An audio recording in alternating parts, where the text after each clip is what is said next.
motivisalisa pali. Sama na kon mamokaram ni Risti, esta hulu as ina. Asa ne pa bengkakare na mami gi ekso. Ini sa pale tutunulo. Oli sa man mapolan kapta sado. Na azage me mami azano todo para pagas mami.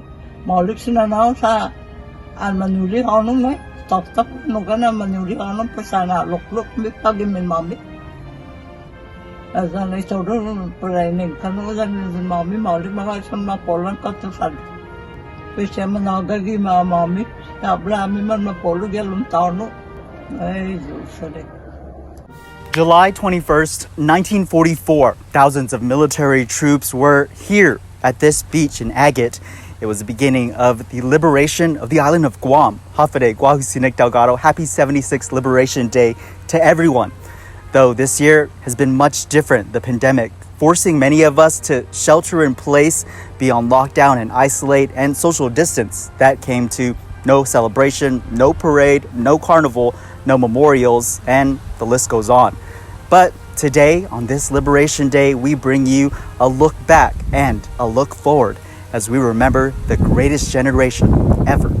Happy Liberation. I'm still alive now. But really, when I think back, it really pisses me off. And sometimes I call God to please forgive me for hating all those Japanese that make us suffer. And I think I'm only 6 years old. No, really. I don't know why they make us suffer that we don't do nothing. They are the boss, my God, when they come here. It's been 76 years. It's almost 87. It's on November 1933. It's a lot listening to their stories, and it's something you'll never ever forget. Listening to the emotion in their voice. Sometimes they can't even finish their story because they're crying. It's so real in the moment, and it's a feeling you'll never forget, and it's a story you'll live on to tell for the rest of your life. So how's 76th Liberation looking? Well, it's been very different from all the years past. At this point, so close to Liberation Day would be, going all over the place, doing things, making sure everything's getting ready for the 21st. And at this point, we've also been celebrating many of our memorials that have been scheduled in the villages. And the theme this year is, remembrance and reflection. And basically that's what we're going to be doing, is remembering those that sacrificed their lives during the war, both our people and the military. This liberation is for the people in the island to keep the faith, and we're going to get through this COVID-19 pandemic. And once it's over with and we get together, we will come together hard again and celebrate the liberation of Guam. Because it's more than just the parades and those carnivals and the floats. Yeah, yes, it's more than that. Yeah, it's just celebrating our liberation and what it means to the island. How do you think people can learn about what happened to you and the survivors? Learn what liberation is. How would you tell them? What is liberation? We are so happy that we are still alive, because those Japanese, even if you're not doing anything, they will kick you, or and they take our food too. Oh, how they make us suffer. Lucky that they put us in the river. That's how we get our water. Lucky that my mom knows how to boil it so we can, don't get sick, because plenty people over there. I don't know what they're washing over there in the tub, but ours is the one getting all that.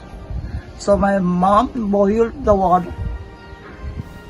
And lucky we got plenty chicken. So my dad and my brothers bringing the chicken, But boy, that kind of life, I don't know. I don't want to see that life again. I don't know why they do that to us. We don't even have any, like gone or what. We obey everything they say to us, because we cannot do anything. If you try to stop, they'll kill you. I am William Flores, Willie, and I am the chairman of the Manengan Memorial Foundation. How's it been for the foundation this year? It's been strange. It's been strange. We use the word mahalan because, you know, we're normally very busy trying to get a good commemoration and a meaningful commemoration and to honor our manamkos, our survivors, and the victims that didn't make it. And so it's been, you know, it's been an empty feeling for us. But, you know, we still interact with the manamko and speak with them. But yeah, it's been very different. What's the sense you're getting from them while you go out there and speak with them? They wish that we wouldn't be in this situation. However, the one thing that comes across when we speak with them is that we ask them, how bad is this COVID? And they say, this COVID, this whole pandemic is a bad problem, but nothing compares to what they went through in the war. So that really touches our hearts when they tell us that. And so while we're only able to look back at the times we were able to celebrate our liberation here on the island, what's the plans for the group moving forward? Well, for this year, we're going to go ahead and do a virtual memorial. We're going to do a collection of memories, and we're doing a collection of interviews, and we're going to do a collection of things that we've done. As you know, we have our main memorial down in Manengan in Jotne, but we've also helped with the Barragata Memorial. We've helped with the Agate Memorial. And so there's several other memorials that we're working on. We're working with Momung right now. So the excitement is there, the movement is there, the dedication is there, but it really is hard for us because we're so used to interacting face to face with the Manamko, and we're not able to do that now. We can only do that by phone, and we really feel bad because that interaction face to face, it's an honor for us to meet with them face to face. And this year, those memorials in the different villages, only a certain few are being invited. Correct. And we thought about doing a wreath, you know, a memorial down at Manengan, but we said if we can't get everybody together, because it's so meaningful when everybody is coming together, if we can't get everybody together, then we will wait. You know, we will wait and we will do something. And we're looking forward to Christmas, hopefully, where we'll be able to get together again with the World War II survivors and really honor them the way they should be honored. Hafa Adai, my name is Regina Duenas, and I'm the 75th Liberation Day Queen, and I represent the beautiful village of Santa Rita. This past year has been the most memorable year of my life because of liberation. What about it? The fact that only 74 other women have been in my shoes and have walked the path that I've walked on, it's amazing. You never think about it growing up until you're actually standing there and they're calling your name and people are cheering for you, and it's not even real when it's happening until months after, and just like until you're sitting on the float at the parade and everyone's waving at you and you're like, I'm the Queen of Guam. The fact that I made history and I still, to this day, am still making history, I want to learn everything I can about liberation, because not many other women ahead of me get to appreciate and get to be there with the survivors and listen to their stories from them, and to attend every memorial, which I have. Every person that I met, every elderly person who survived the war, they all almost died, they almost got captured and everything, and listening to everything that they said is just something that'll be engraved in your heart forever, and you'll tell that story on forever. And we walk up the hill, boy. I don't know. What you saw as a young girl, was it violent? Yeah, I'm scared of them. And they still carrying the gun. I say we're gonna kill them. We don't even have anything. And especially my fathers cannot sit too. My mother is the strong one because she's the Chinese one. How do you feel today? Oh, I'm happy now because nobody's gonna tell us what to do. My name is Felix Didasco. I'm from the village of Santa Rita. For the past 11 years, I've been the designer for the Santa Rita floats. For the first 8 years, we won first place, and then we ended up building the Queen's float, and didn't take it in 2018. And in 2019, we took first place again. Yeah, just last year. Yeah, that's 2019. So, first of all, I'd like to say that, in order to build the float, you need a good team that comes together. I come up with the design, but it's really difficult for me to build that float. So it's nice to have the village come out and help out with the float. We have the mayor's staff, the MPC members, and just volunteers that are happy to be out there. They enjoy the camaraderie that we have, and brings the float. It makes the float come to life. But this year, there will be no float. There will be no winner. Yeah, this year there's not, and I have already met a lot of our builders and the villagers, and they're all kind of saddened that we are not able to come together again for another month, because it normally takes us 1 month to put the float together. So they're all looking forward to next year's parade, should it happen. How do you feel about that?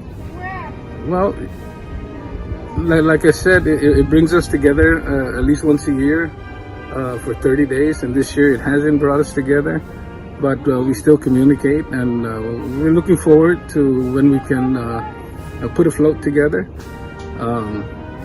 I believe, and I would like all the other villagers or villages to enter the parade. When we enter and put in our floats, it's for the people, the island to see, and we take pride in what we do. When we build that float. From the front of the float, we had a symbol of shaking hands, and it's a Guam flag and an American flag. Of course, we have the hut, which is what we call the gathering of the family, and we have the arch here with a dove representing peace. And in the back, of course, we have the mountains of Santa Rita with the Queen riding on there, and the Laddystone, of course. And that's kind of how it comes together. I'd like to thank Mayor Del Alvarez for supporting the building of the float all these years. I'd like to thank his staff, the MPC members, my father, who's been there every year with me, helping me. He's 84 years old now. What's his name? Felix Didasco also. Of course, my wife, my children, and most especially the Manamkus. They don't really get out there and help, but I really appreciate it when they pull in there with their vehicles and they'll offer a pot of soup, a case of drinks or waters for all of us that are building this float. So the whole village takes pride in what we put together, and they can't wait to see that the float comes together, and they're very happy with that. Thank you. The liberation, it's of course we think back to when the island was liberated. So we're still celebrating that liberation today and remembering what happened many years ago. My father is still alive, and he was part of the survivors from Sumay. And we take pride in that because we've lost the village of Sumay, but we still have survivors that are still alive today that can tell us the stories of the past in Sumay. A lot of it now is great because it's captured on video and in books that we can pass on to future generations. So while we remember, there's no parade, No carnival, no fireworks, almost nothing of anything. But like I said, the most important part is at least at our memorial sites, we go there and say a prayer, lay the wreath, raise the flags of the United States and Guam, and think of those people out there. It will go down in history as a different kind of liberation. I've been involved in liberation for many, many years, and never in my wildest dreams would I've ever thought that there'll be 1 year where we'll be celebrating. And here it is, 2020. it's also a year that has been promising for the survivors, able to get their war claims. Get their war claims, and I hope that all of them that have claimed will get it, Some of them actually died maybe a week before even those claims came out. I feel so bad. But the fact is that our government actually did something to get them their money, though the money is not the point, because no amount of money is ever going to be able to repay them for the sacrifice and the torture and the lost lives, but that somebody remembered them and did something for them this meeting. For anyone that's not familiar with liberation, like you said, those younger generations that don't get to celebrate it the way we have in years past, how would you let them know what liberation really means? I just want them to know that they're standing and they're living and they're breathing in a peaceful Guam. To remember back their grandfathers or their grandmothers or their mothers and fathers who only heard bombs dropping, guns going, knives in the back of people's heads. They will never feel that, or will never even experience that, hopefully, in any other war. But for them to remember that because of those that suffered before them back in World War II. It means to me that we need to celebrate our very own heroes. We have people who went through such horrible times and they went through such horrible experiences, but they came out of it stronger. They came out of it with still their faith in God, and they came out of it showing us, you and me, everyone, how we should live and treat each other. And that's what it means to me, is that these people gave us life in a very, very literal and practical sense. Yeah, and despite the pandemic, it's not going to let us deter what we can do to make sure that we remember. Correct. We will never stop. We will never stop. And because there's such a closeness and camaraderie among the people that come to commemorate these things, that's why we're very careful, because we know that now if we see them, we're not going to be able to help each other. We're going to have to hug each other. We're going to have to hold each other, because the emotions and the strength, all of that has to come out. And so that's why we said we'll play it cautiously here in July, but we're looking forward to December.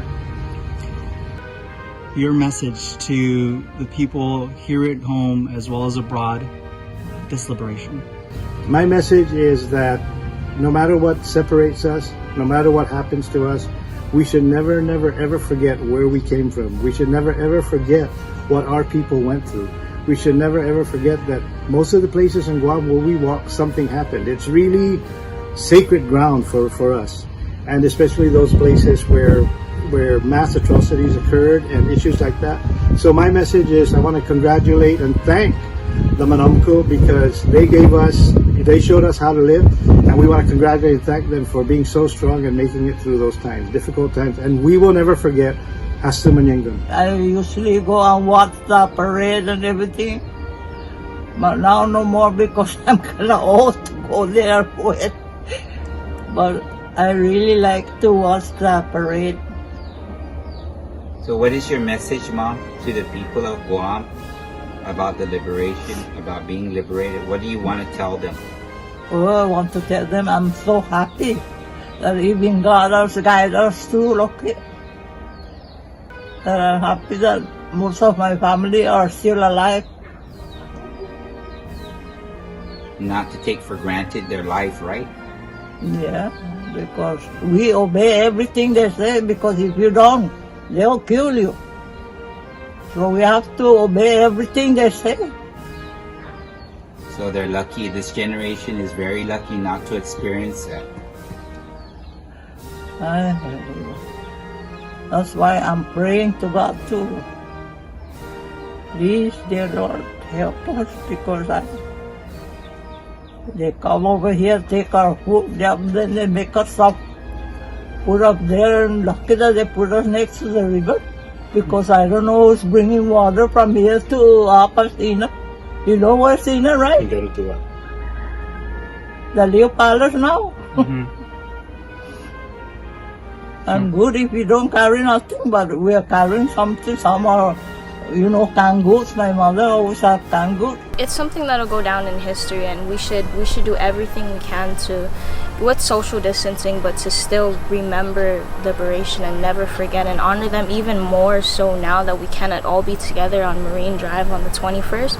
We should do something even more now than before. Your message to the other girls who are hoping to take the crown this year? Just on our own, go, if anything, if we can, go to the memorials and read the plaques, or look on Google from the Guam Daily Post, or like stories about previous liberations. Just read up on it, or the museum is always there. We can always, even now, we can still ask our manumku what happened and what they've been through. While we still have them, we should appreciate them every single day. Thank a war survivor, thank a veteran, because they fought for our island and they're still here with us today, and we're so lucky to have that. We just thank God that even though we have this pandemic, that we're still alive, we're still together, we're still able to reflect and remember and renew our lives. The governor's looking forward for next year. We are, and we'll see whether we make it twice the celebration that we missed this year. So yes, and it all depends on when this pandemic is over. But yes, we do look forward to getting back on track again. 7.5 decades later, and many of those stories still live on. From all of us at the Guam Daily Post, happy Liberation Day. Stay safe, everyone.